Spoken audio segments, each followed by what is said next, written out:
tomorrow we cross into Peru. Back in the rhythm of the road, the team have plenty of time to reflect on the lessons of the past week. Yeah, last week was really a life-changing experience.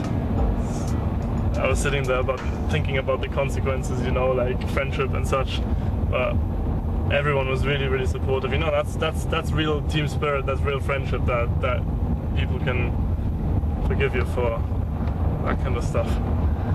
And I think I can learn a big, big lesson from that. Also, you know, just being that little bit more careful, I think, is very important. Thinking about something twice before you're stupid. That's probably a good idea. Yeah, three of us decided enough was enough in Quito, and that we wouldn't drink until we got to the next capital city, where we did our next press day, which is Lima. But this time we're going to drink after the press event and not before the press event. The first overnight in Peru is in Piura. Here, one of the Racing Green sponsors also supports an educational charity, AINI. It's a chance to turn off the Pan-American Highway for a guided tour of a Peruvian village in the company of some volunteers.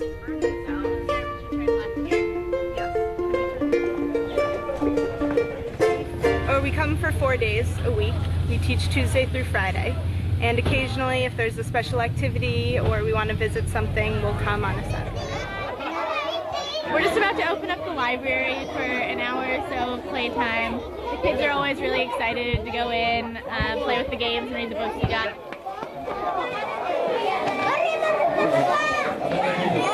No, I can't believe it. They're so friendly, they're helping me all the time.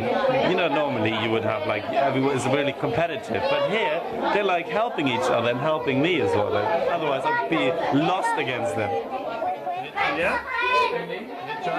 Oh, no, gracias. Aini hace 8 años que empezó en esta comunidad a trabajar en primer lugar con nuestros niños de la escuela, y así pudo comenzar Aini. Año tras venían voluntarios de diferentes países y podían venir a enseñarle a nuestros niños el idioma inglés. I think this guy, Man United, Alex Ferguson, if you're watching. This one in the grey top, he's got some skills. Back heel, step overs. He's good. Hey, Ronaldo, eh? He doesn't know Ronaldo. So far, on the way down Pan American, we haven't really stopped to visit these kind of things on the way down, even though there's a lot of poverty in the Latin American countries. And this is the first time we've done it. I think it was a very valuable thing to do, to actually get the experience and see what it's like. As high-tech engineers, they are also given a reminder of how simple technology can have a big impact on quality of life. Sí, a veces cocinamos y todas las maderas se nos venían de nosotros, nos agachamos también, nos dolía la cintura, estaba agachado. Estamos allí, de eso a veces hasta los niños nos enfermaban del humo. Y esta cocina es muy importante porque ahí ya el humo sale para arriba en la chimenea. Sí, ahí le pone todo el material. Por ejemplo, solamente oro en mano son 40 soles para lo que lo construyen. First time visited such poverty. It's quite amazing actually, the way people live and the opportunities that they don't have that we do have. Yeah, it's amazing to see something like this. It's got to be seen really, just to realize how other people are living in the world. It was so worth coming here. Like it's just an experience that like I've never had in my life before, and it's pretty incredible. Here it seems the kids, you know, they're just really happy with what they have, grateful for what they have, and that's something really to take away. It's amazing how happy they are, and it's like, yeah, just being happy with nothing. We gotta go. Hey, bye bye.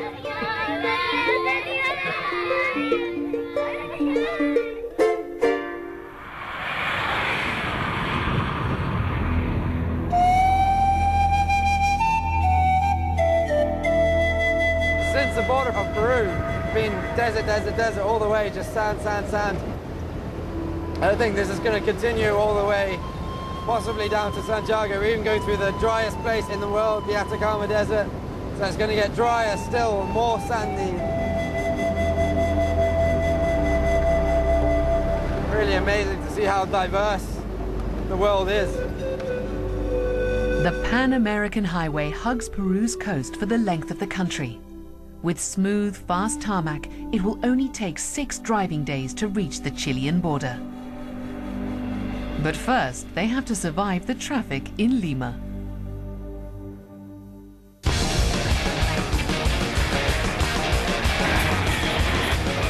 Actually hit rush hour, it's so busy.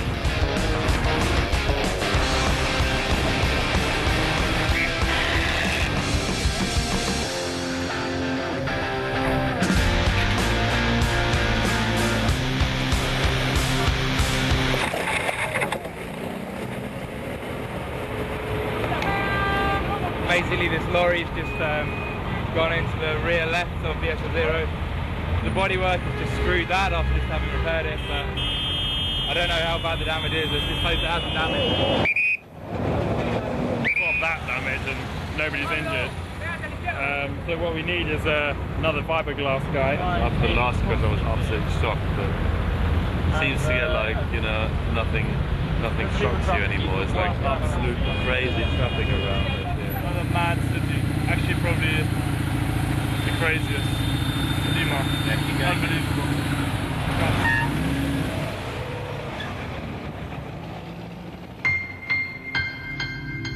Tomorrow the team have a press conference booked, but by now they know how to get things done the South American way. We've been able to get hold of a fiberglass magician. Once again, it is really good to have someone come at such short notice and do some fiberwork magic on the car and get the damage fixed for tomorrow with the press event here. So it's really obviously the priority now. All in a day, we had it completely fixed and looking almost as good as new. This time there's no time lost, and the following day they're back on the road. But now they've got a more serious problem. Since leaving Quito, the SR0 has been chewing up battery power faster than it should, and they can't figure out why. We're missing some range now for some reason. We've got to find out. So we have some long legs ahead and we don't want to be stranded in the middle of the desert trying to get a charge from some sand dunes. So really got to make sure we fix it. The first stop south of Lima is Ica, which turns out to be the perfect place to tackle the problem. We're at the Ica car testing facility here, which is a fantastic place where we can charge the car and do an inspection on it as well, because you can actually get under the car and see everything in really good detail. And this is one of the racing industry contacts that we sort of got into through Sebastian originally, and I sort of filtered our way through it then. In general, it's actually still pretty good condition, but there are problems, namely this hole straight through the base plate. I drove over a stone and it just cut straight through. Still haven't found the problem why the car is consuming more energy than it should do. And now, yeah, we're just starting to basically take everything apart and have a proper look.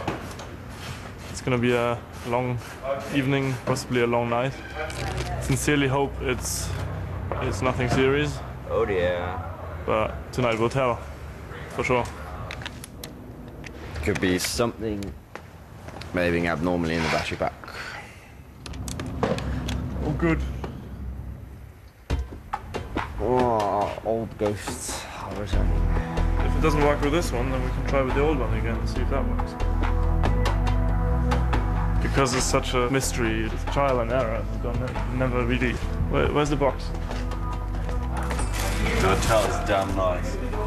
As a mechanical engineer especially, there's some subtleties in electrics that maybe we just don't understand or we're not used to looking for, or it's just magic. 6 hours of debugging the battery management system, and they're still none the wiser. Right now, it's the end of the night when things are looking bleak. Guess what? It's not going to work anymore. I just need to sleep. Had enough. There's always tomorrow. To see more, go to racinggreenendurance.com.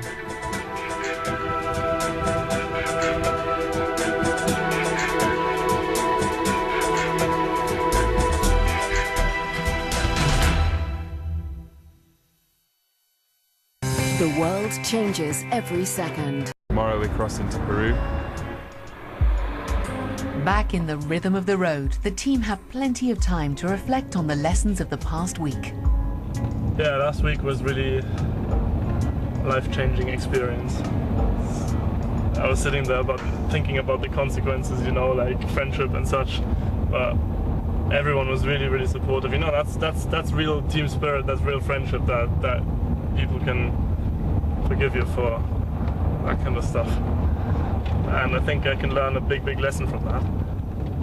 Also, you know, just being that little bit more careful, I think, is very important. Thinking about something twice before you're stupid. That's probably a good idea. Yeah, 3 of us cement and not before the press event. The first overnight in Peru is in Piura. Here, one of the Racing Green sponsors also supports an educational charity, INI. It's a chance to turn... Decided enough was enough in Quito, and that we wouldn't drink until we got to the next capital city, where we did our next press day, which is Lima. But this time we're going to drink after the press.